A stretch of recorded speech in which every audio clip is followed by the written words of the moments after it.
Good morning, Munchkins. Dad is back. And as usual, we start like we always do. If you like what you hear, hit the share button. If you love what you hear, hit the subscribe button. It's free. You also do a lot more of these. So let's rock. So not long ago, your mom and I were discussing what makes Americans different from Europeans, or in fact, different from citizens of any other country. That discussion reminded me of an incident that I witnessed while on a business trip to New York City back in the mid-90s. Now, I never wanted to live in New York City, but as a young man, I loved visiting the Big Apple. I loved the variety of people, the variety of accents, and most importantly, the variety of food. I'm convinced that you haven't lived until you've had a real New York City bagel. So I bought 30 bagels for my return trip home to California after my first trip to New York City. Only 6 of those bagels made it home. That's right, only 6. I ate 24 bagels on the 5-hour return flight to LAX. Of the 6 that made it home, I only shared 2 of them with your mom. Yeah, gluttony has always been my favorite vice. The company that I worked for that made the reservations for me at that rather swanky hotel across the street from the United Nations Plaza. The line to check in at the front desk was really long. My guess is that there were probably 10 or 15 people in that line ahead of me. As I began to contemplate what would surely be a long wait in that line, a man in Arab regalia proceeded directly to the front of the line, bypassed everybody.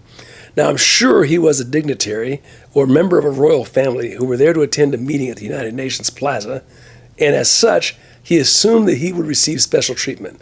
Thus, he proceeded directly to the front of the line. That turned out to be a really bad assumption. This poor fellow must not have been gotten the memo on the New Jersey attitude. The Jersey crowd quickly disabused him of the notion that he was going to get treated like a royal in the United States.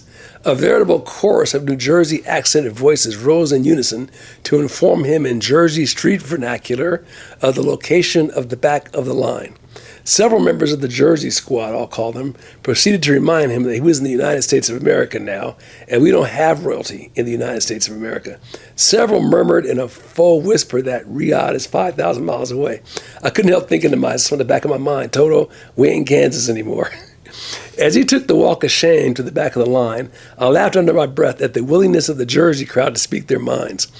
I don't think I was ever prouder to be an American than at that moment. Us Americans take Jefferson's phrase, all men are created equal and endowed by their creator with certain inalienable rights, very seriously indeed. Your mom and I concluded that what makes Americans different from citizens of other countries in general, and from Europeans in particular, is that Americans take Jefferson's phrase very seriously. We really do believe that all men are created equal. My sense is that American progressives possess the same attitude as Europeans, and that attitude can best be illustrated by Orwell's pigs in his landmark book, Animal Farm. In that book, the pigs posted a sign that read as follows: all men are created equal, but some animals are more equal than others. Perhaps this attitude stems from Europeans having an extensive history of monarchs. European culture is derived from a history of nearly 2,000 years of being ruled by kings and queens. Royal families ruled, and the subject's title dictated your station in life. The British nobility consisted of 5 ranks to include Duke, Marquess, Earl, Viscount, and Baron. Some of these titles are to be addressed as Lord or Your Grace. These titles imply a higher station in life than one's peers simply by birthright. The American ear cringes when it hears these titles. America was founded by people seeking to flee this type of unearned privilege by right of birth. And although the governing of Western Europe has evolved from pure monarchy to constitutional monarchy, old habits die hard and they die slowly. Rank continues to have its privileges.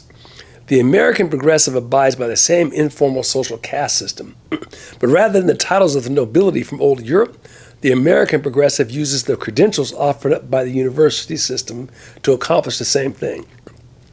So rather than the Duke of Wellington in Great Britain, America has the president of Harvard University. Rather than the Marquis de Queensberry, America has the provost of Stanford University. The lower-ranking peerages of Great Britain include the Earl, the Viscount, and the Baron. The American answer to that includes the owner of a PhD or master's degree from Ivy League University. The progressive on either side of the Atlantic will kowtow immediately when in the social space of these creatures. They will parrot whatever these people say without any critical evaluation whatsoever. The fact that the speaker hails from Stanford or Princeton University is all that the stupid peasants need to know. Hillary Clinton essentially sank her presidential candidacy when she said the quiet part out loud, when she called half the American electorate deplorables. She simply made clear what rural America suspected regarding her attitude towards them all along. As I further reflected on Jefferson's phrase, I believe that the principal difference between the progressive left and the rest of America boils down to how we view that phrase as well. Let me elaborate. On the attributes of a progressive is that they are big believers in credentialing.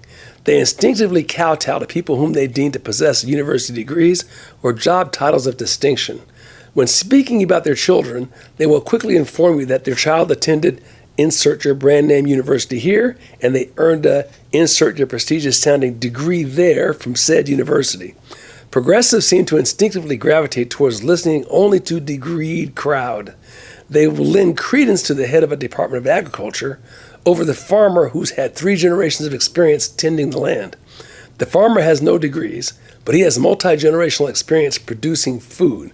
The department head has no experience producing food and really producing nothing but hot air, but he has the PhD. The progressive will listen to the department head with a degree and 0 experience. The average American will listen to the farmer who has no degree but a wealth of proven experience. My sense tells me that one of the things about the United States that drives progressives nuts is that Americans don't give deference to people based on credentials. At least this is true of Americans who are not progressives. Americans give deference to people who have real experience and produce real-world results. My instinct tells me that one of the things that drives progressives batty is that some old guy wearing overalls and running a used car dealership could be earning more money than a PhD in sociology at your local prestigious university. This drives the bow tie crowd bonkers. If a plumber and a doctor are both speaking, the average American will give both equal status to speak. The only exception to this rule is if the plumber is speaking about plumbing or the doctor is speaking about medicine. If the topic is pipes, the plumber is deemed the expert. If the topic is medicine, the doctor is deemed the expert. That said, to the average American, neither of them is assumed to be speaking the gospel truth when they're speaking outside their area of expertise. The average American will listen to them and then make an informed decision for himself. But this is not true for the progressive. The progressive will ignore the plumber unless he is speaking on plumbing. If he's not speaking on plumbing, he is to be seen and not heard, for he is merely a deplorable. Ultimately, progressives believe in a caste system as rigid as that practiced in India. Rather than Brahmins, Vaishyas, or untouchables, we have PhDs, master's degrees, bachelor's degrees, and of course, the lowly high school diploma. A progressive would never associate with the holder of a high school diploma. That'd be almost as bad as going to a Walmart. These people are known as deplorables. These people probably work with their hands. They might even have dirty fingernails. Oh, clutched my pearls. I'd like to submit to you a theory to you. Let's discuss the one over a drink or two the next time you guys stop in. Here's my theory. The higher the general IQ and the higher the formal education, the more radical and progressive a person becomes. The reason I believe this is the case because people who are highly educated and have IQs above 140 start to believe that they are smarter than everyone else. And they are correct, for only about 0.25% of the population has an IQ above 140. An IQ above 140 is considered genius. Actually, IQ above 130 is considered genius.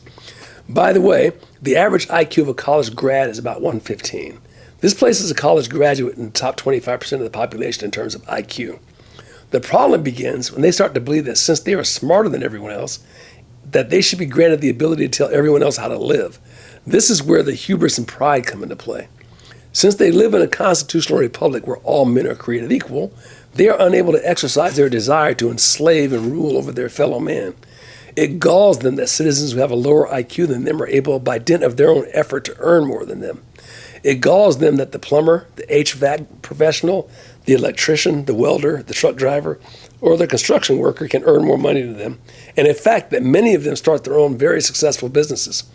The only way to rectify this situation is to overturn the constitutional republic and move the country towards communism. In a communist system, the smart people can tell everyone what to do, and everyone will have to do as told. For these people, it is not, nor has it ever been, about solving the country's problems. It is always and everywhere about the pursuit of power. The historical record is replete with examples that testify to the truth of this. Ask yourself, did Pol Pot improve the lives of Cambodians? Did Stalin improve the lives of Russians? Did Chairman Mao improve the lives of Chinese? Did Ceausescu improve the lives of the Romanians? Did Castro improve the lives of Cubans? Did Mugabe improve the lives of Zimbabweans? Did Chavez improve the lives of Venezuelans? Did Hoxha improve the lives of the Albanians? No, these monsters wiped out literally millions of their countrymen in their single-minded pursuit of power. Of course, you know I could go on for several paragraphs just like that, but sadly, this rant must end. So remember Dad's general theory of radical progressivism. The higher the general IQ and the higher the formal education, the more radical and progressive a person becomes. I look forward to a Scotch on the Rocks at the church next Sunday where we can dust Dad's theory. Peace out and ciao.